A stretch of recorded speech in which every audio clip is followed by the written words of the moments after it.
Salam uşaqlar, deməli bugün örtülü toxumlar şöbəsi və ikiləpələr sinifini izah edəcəm sizə. Ümumiyyətcə, çiçəkli bitkilər nədir? İlk öncə bu anlayışı bilin. Çiçəkli bitkilər o bitkilərə deyirlər ki, ömründə, yəni bircə dəfə də olsa çiçək açırsa, bu artıq çiçəkli bitki hesab edilir. Məsələn, yuxarıda bizə deyilib ki, aqav adlı bitki ömründə bir dəfə çiçək açır. Deməli biz aqavanı çiçəkli bitki olaraq adlandıra bilərik.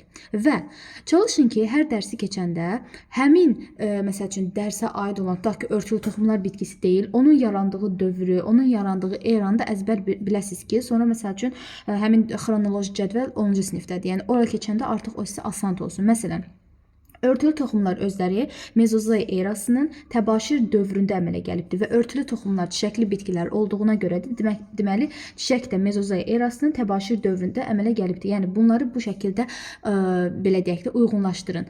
Bəs niyə örtülü toxumlu adlanır? Bax, bir çılpaq toxumlu var idi, bir də var örtülü toxumlu. Örtülü toxumlarda məsəl üçün toxum xaricdən meyvə yanlığı ilə örtülübdür. Buna görə örtülü toxumlu adlanır və bunlarda yumurtacıq yumurtalığın daxilində yerləşir. Amma çılpaq toxumlarda belə deyildi. Yumurtacıq, yəni yumurtalıqla əhatə olunduğuna görə bunları nə adlandırırlar? Örtülü toxumlar adlandırırlar. Bəs yaxşı. Örtülü toxumların ümumi əlamətləri nələrdir?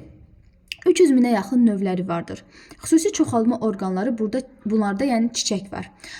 Ona görə də çiçəkli bitkilər adlanır və örtülü toxumlar dünyanın hər yerində, müxtəlif həyat şəraitlərində yayılmışdır. Ağac, kol və oçəkili nümayəndələri mövcuddur. Örtülü toxumların hamısında çiçəyində yumurtacıq yumurtalığın daxilində yerləşir. Dediyimiz kimi buna görə də örtülü toxumlu adlanır və örtülü toxumlarda iki qat mayalanma prosesi mövcuddur. Yəni çılpaq toxumlarda iki qat mayalanma yoxdur. Örtülü toxumlarda da iki qat. Niyə iki qat adlanır? Çünki bunların mayalanması zamanı həm mərkəzi hüceyrə mayalanır, həm də yumurta hüceyrə mayalanır. Yəni iki dəfə mayalandığına görə iki qat mayalanma adlanır və iki sinifə bölünür bu şöbə. İkiləpələr sinfi, bir də vardır birləpələr sinfi vardır və bu həm ikiləpələrin, həm də birləpələrin özünə xas xüsusiyyətləri vardır. Məsəl üçün, deməli, burada ikiləpəli bitkilər sinfi haqqında ilk öncə məlumat verilib. Əsas səbəbi nədir? Toxumun rüşeymində adında da olduğu kimi iki dənə ləpə yarpağının olmasına görə bunları ikiləpəli adlandırırlar. İkiləpəlilərdə birləpələrdən fərqli olaraq min kök sistemidir. Sadə və mürəkkəb yarpaqlarda əsasən torvarlı damarlama müşahidə edilir və belə deyək ki, bu amma istisna da var. Yəni məsəl üçün bağa yarpağı ikiləpəlidir. Amma məsələn çiyələk ikiləpəlidir. Onlarda kök sistemi saçaqlıdır. Halbuki min kök sistemi olmalıdır. Yəni istisnalar da var. Bunları da yadınızdan çıxartmayın. Və deyir ki, ikiləpələrin əksəriyyətində gövdə kombinin hesabına eninə böyüyür. İkiləpələrdə, bax bu cümləni yadınızda saxlayın. İkiləpələrdə gövdə kombi hesabına böyüyür. Kombinin hesabına eninə şəkildə böyüyür. Çiçəklərində kasa yarpağı, ləçəklər, erkəkçiklər adətən 4 və ya 5 üzvlü olur. Bu da fəsillələrdən asılı olaraq dəyişə bilir. Çiçək düsturuna gəldikdə bitkilərin hansı fəsiləyə aid olunduğunu müəyyənləşdirmək üçün onların çiçək strukturlarının sayını, hansı çiçək strukturlarına malik olduğunu, yəni göstərmək üçün çiçək düsturundan istifadə edilir və xüsusi şərti işarələr mövcuddur. Məsələn, burada yazıb ki, çiçək düsturu albalıda. Burada K hərfi ilə işarə olunan kasa yarpaqlardır. L ləçəklərdir, Y hərfi ilə erkəkçikdir, D hərfi ilə isə dişicik. Burada K, yəni kasa yarpaqlar mötərizə içində 5 ilə göstərilib. Mötərizə içində 5 ilə göstərilmə o deməkdir ki, 5 dənə kasa yarpağı var və bunlar bir-birinə bitişikdir. Yəni bitişik olanda mötərizə içərisində göstərilir. Ləçəklər 5 dənədir, amma bu səfər bitişik deyil, çünki mötərizə yoxdur. Erkəkçik sonsuzdur. Ümumiyyətcə, əgər hər hansı bir fəsilin nümayəndələrində erkəkçiklərin sayı artıq 12-dən çoxdursa, o yəni 12, 13 falan yazılmır. Yəni 12-dən çoxdursa, o sonsuzluq işarəsi vasitəsilə göstərilir. Yəni sonsuz sayda erkəkçiyi var. Dişicik isə bir ədəddir. Nümunə burada məsəl üçün albalı, gülçəklər fəsiləsindən olan albalı. K5, L5, Y sonsuzluq, D1. K da mötərizə içində 5. Yəni deməli albalının çiçəyində 5 kasa yarpağı var, bitişikdir, 5 ləçəyi var, sərbəstdir, sonsuz sayda erkəkçiyi və bir ədəd də dişiciyi var. Mütləq tapşırıqlara da baxarsınız burada. Sonra ikiləpəlilər sinifindən xas çiçəklər və gül çiçəklər fəsilləsi haqqında danışaq. Deməli, Avropaya qırmızı turpun gətirilməsi və qeyd edeyim ki, qırmızı turpun mənşə mərkəzlərinə də baxın 11-ci sinifdə. Yəni çalışın ki, hər hansı bir bitki adı çəkilsə və ya nəyinsə adı çəkilsə, ona uyğun əgər başqa bir dərs də varsa, o dərsə də baxmağa çalışın. Məsələn, qırmızı turpun adı çəkildi.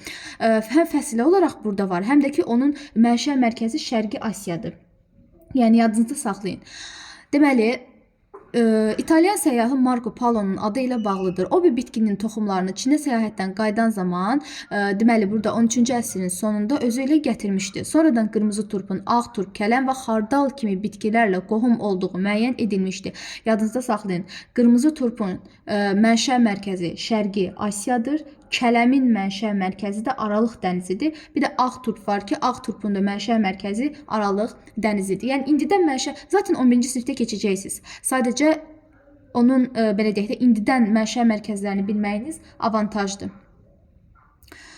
Deməli, mütləq burada şəkilləri də özünüz baxın, təhlil eləməyə çalışın. Xaççəkilər fəsiləsi 3000-ə yaxın növü var. Əksəriyyəti ot bitkisidir. Bunlarda əsas kök yoğunlaşaraq meyvə kök əmələ gətirir bəzilərində. Yarpaqlar gövdə üzərində növbəli düzülür. Çalışın əlamətlərini əzbərləyəsiniz. Çiçəklər əksər hallarda sadə salxım çiçək qrupunda toplanır. Bunlarda kəsə yarpaqlar, ləçəklər 4 ədəddir. Ona görə də düz turdan istifadə edilən zaman K4, L4 şəklində göstərilir. Ləçəkləri xaç şəklində düzüldüyünə görə xaççəklər adlandırırlar. 6 ədəd erkəkciyin, 4'ü uzun, ikisi qısadır. Ona görə də Y4-2 şəklində göstərirlər. Ətirli və nektarlı çiçəkləri həşəratla tozlanır, meyvəsi isə əksərən buynuz meyvə və ya buynuzcuqdur. Mədəni nümayəndələri, bir də yaban nümayəndələri mövcuddur. Mədəni nümayəndələri ağbaş kələm, gül kələm, kohlrabi kələmi, brüssel, vəzəri turp və s. Yabani nümayəndələri yabani kələm, vəzərək, çöl xardalı, quduzotu, sarlıq odu, quş əpəyi. Bunlar da yəni yaban nümayəndələrdir. Əhəmiyyəti bəs nədən ibarətdir? Əhəmiyyətin də mütləq yəni bilin, bəzən ola bilər ki, situasiya tapşırığı formasında da düşə bilər. Bir çox mədəni nümayəndələrindən ağbaş kələm, gül kələm, vəzəri turp qida kimi istifadə olunur.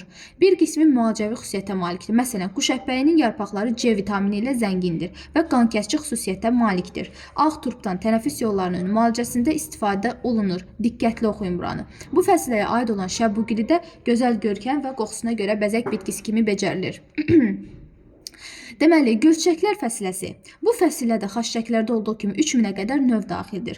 Bunların isə ağac, kol və otçəkili nümayəndələri vardır. Biz amma bayaq dedik ki, xaççəklərin yalnız otçəkili nümayəndələri var. Yəni çalışın ki, fəsilədən fəsiləyə keçəndə onu digər fəsilələrlə müqayisə edə bilərsiniz. Bax, burada yazılıb ki, əksəriyyəti ot bitkisidir, amma gölçəklərdə isə əksəriyyəti ağac, kol və həm də otçəkili nümayəndələrinin olması haqqında məlumat verib, yarpağı da sadə və mürəkkəb olur. Çiçəklərinə gəldikdə, tək də ola bilər, qruplarda da toplana bilər. Çiçəyin kəsə yarpaq ləçək adətən 5 ədəddir. Ləçəkləri müxtəlif rənglidir, erkəkcik çoxdur. Sadəcə bunlarda çiçək düsturu biraz iki formada olur. Əgər həmin bitkilər alma, gilas, albalı kimi bitkilərdirsə, onların çiçəyində adətən bir, itburnu və çiyələkdə isə çoxlu dişicik olur. Əksərən həşəratla tozlanır. Baxın, burada görürük ki, xaççəklərdən bayaq da biz dedik ki, xaççəklərdə kəsə yarpaq 4, mörtərzə yoxdur deməli sərbəstdir, ləçək 4, mörtərzə yoxdur deməli sərbəstdir, erkəkçik 4 üstə gəl 2, 4'ü uzun, ikisi qısa olduğuna görə 4 üstə gəl 2 formasında eləyiblər, bir ədəd də dişicikləri vardır. Və burada şəkillərə diqqət etirsəz, yabani ağ turp göstərilib. Yabani ağ turpun meyvəsi nədir? Buynuz meyvədir. Amma bir də quş əpəyi göstərib, quş əpəyinin meyvəsi isə buynuzcuq meyvədir. Turpda buynuz, quş əpəyində buynuzcuq meyvədir. Gülçəklərdə də dedik ki, kəsə yarpaqları 5 ədəd, ləçəklər 5, erkəkcik sonsuz, dişicik 1 ədəddir və ya göstərilib ki, K5, L5, Y sonsuzluq, D sonsuzluq. Əgər ki, bu bitki məsəl üçün almadırsa, albalıya aiddirsə, dişicik 1 olacaq. Amma əgər çiyələyə, itburnuya aiddirsə, dişicikdən sonsuz olacaqdır. Burada diqqət yetirin. Deməli, burada da göstərilib albalının meyvəsi çəyirdək meyvə və itburnun meyvəsi də çox fındıqçıqlı meyvəsi göstərilmişdir. Mütləq burada öyrəndiklərinizi tətbiq edinədə baxırsınız, bütün tapşırıqlara baxırsınız yəni. İkiləpələr sinifindən paxlallar və badımcan çiçəklər fəsiləsi haqqında. Bu iki fəsilənin nümayəndələrində bütün dünya xalqlarının mətbəxində istifadə olunur. Onlardan biri meyvəsinin tərkibində olan çoxlu bitki zülalına görə bitki mənşəli ət adlandırırlar. Digəri isə nişastaya malik, yəni gövdə yumrularına görə ikinci çörək adlandırırlar. Ümumiyyətcə burada, yəni bitki mənşəli ət paxlalar fəsləsindədir. Gövdə yumrularına görə ikinci çörək adlandırılan isə badımcan çiçəklilər fəsləsinə aiddir. Burada deməli paxlalların özlərinin çiçək hissələri də fərqli formada adlandırılır. Məsələn, bu şəklə diqqətlə baxın. Paxlalların çiçəyində iki sərbəst avar vardır, yəni qıraqlarda mövcud olan, bir dəqiqə. Bax, bu qıraqlarda mövcud olan iki dənə sərbəst avar. Niyə sərbəst deyirlər? Çünki bir-birinə birləşməyibdir. Bir ədəd iri yelkəndən təşkil olunubdur. Bir dənə iri yelkəni vardır. Və bunlar əslində bitişikdir. İki dənə ləçək bitişir, bir dənə belə nəyi əmələ gətirir? Qayıqçığı əmələ gətirir. Yəni, paxlaların çiçəyinin quruluşu bu formadadır. Burada da diqqətli olun. Aha, deməli. Ay, bir dəqiqə. Paxlalların digər adı, yəni və ya kəpənək çiçəklər fəsləsi. Fəsləyə 17 minə yaxın növ daxildir. Əksəriyyəti birillik və çoxillik otlar, həmçinin kol ağac bitkilərdir. Deməli, bunlarda da həm ot formasında, həm kol, həm də ağac formasında nümayəndələr var. Bəzilərinin köklərində kök yumurcuq bakteriyaları olur ki, bu kök yumurcuq bakteriyaları, yəni paxlalı bitkilərin kökləri ilə simbiyoz həyat tərzi keçirirlər. Hansı ki, 6-cı sinifdə kariza, yəni simbiyoz və s. bunlar ilə tanış olduq. Bu yumrucuqlar atmosferin azotunu mənimsəyir və köklərlə simbiyoz şəklində yaşayan bakteriyaların hesabına yaranır. Və paxlalı bitkilərində bütün orqanları azot olan maddələrlə, xüsusilə də zülallarla zəngindir. Çiçəyin quruluşu. Çiçəklər tək və ya salxım yaxud başçıq çiçək qrupunda toplanmışdır. Çiçəkləri əksərən kəpənəyə oxşadığından kəpənək çiçəklər adlandırılır. Bunlarda kasa yarpaqlar əsasən 5 bitişik kasa yarpağından, ona görə də bax burada düz sırada baxın, K5 göstəriliblər və mötərizə içərisindədir. Yəni deməli kasa yarpaqları 5 ədəddir və necədir? Bitişikdir. 5 ləçəkdən ibarətdir və ləçəkləri isə 3 üstə gəlinsin 2 şəklində göstəriblər. Yəni orada bunu demək istəyir ki, bunlardan belə deyək də ən iri, yəni səbəh biz dedik, yəni yelkəndi, 2 sərbəst yan ləçək avarlardır, 2 bitişik ləçəklər də qayıqçıq adlanır. O 3 dənəsi sərbəstdir, 2 dənəsi isə bitişik olduğuna görə, yəni 2 dənə ləçək bitişir, bir dənə qayıqçıq əmələ gətirir. Ona görə o şəkildə göstəriblər. Qayıqçığın içərisində isə əksər hallarda 9-u bitişik, biri isə sərbəst yerləşən 10 ədəd erkəkçik və 1 ədəd dişici olur. Y9 də gəlsin 1, ona görə ayırıb ki, yəni ümumilikdə deyək ki, erkəkçik sayı 10-dur. Amma onlardan 9-u bitişik, biri sərbəst olduğuna görə o şəkildə göstəribdir. Bir ədəd də dişcik var. Və burada diqqət yetirin. Sizə artıq cümlə daxilində deyildi ki, qayıqçığın içərisində, deməli bu erkəkçiklər hardadır? Qayıqçığın içərisində yerləşir. Yonca və akasiya kimi bitkilər həşəratla çarpaz tozlanır. Noxud, lobiya, acı paxla isə öz-özünə tozlanır. Bütün nümayəndələrində də meyvəsi paxla meyvədir. Bayaq səhv eləmirəmsə qeyd eləmədim. Deməli gölçəklərin də meyvəsi gilə meyvə və ya çəyirdək meyvə idi. Aha. Burada da yenə də şəkildə də özü göstərilibdir. Yelkənlərdir, avarlardır. Yelkənlə avar sərbəstdir, qayıqçıqlar isə bitişikdir. Onların içərisində də erkəkçiklər yerləşir. Paxlaların həm mədəni, həm də yaban nümayəndələri mövcuddur. Mədəni nümayəndələrində lobiya, paxla, noxud, mərciyer, fındığı, soya kimi bitkilərə aiddir. Yabanı da 3 yarpaq yonca, ballı yonca misal göstərə bilərik. İndi badımcan çiçəklər. Bunların da 2,5 növü vardır və ən az növ olan badımcan çiçəklərdir.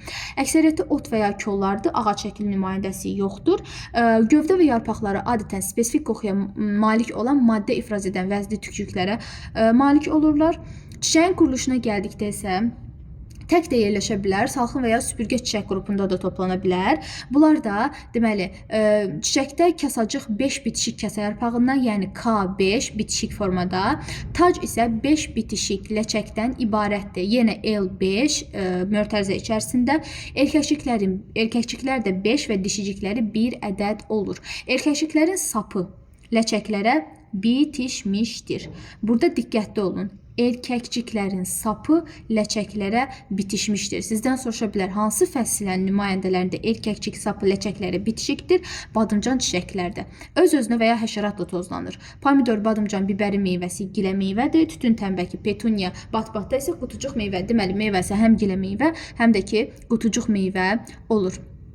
Mədən yabani nümayəndələr nədir? Yəni kartofdur, pomidor, badımcan bunlar mədəndir. Amma yabani nümayəndə quş üzümüdür, batbatdır, xanımotudur, dəlbəngdir. Bunlar yabani nümayəndələrdir və həmçinin zəhərli nümayəndələrdir. Amma bunlardan dərman vasitələri də hazırlanır.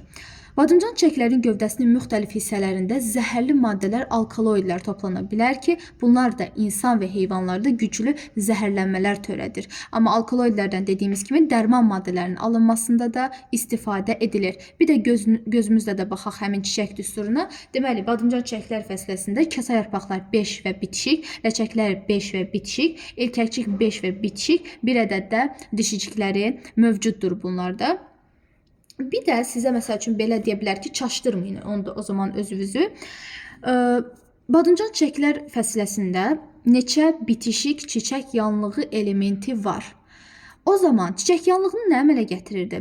Kasa yarpaq və ləçək əmələ gətirirdi. Elə deyil. Burada da kasa yarpaqlar, ləçəklərin sayı ikisi bir yerdə 10 ədəd olduğuna görə və zaten hamısı bitişik olduğuna görə deməli 10 dənədir. Ona görə də yəni hissələrə ayırsa belə çaşdırmayın. Bu qədər. Gələn dərsdə də iki ləpələr sinifi mürəkkəb çiçəklər fəsiləsini izah edəcəm sizə. Sağ olun.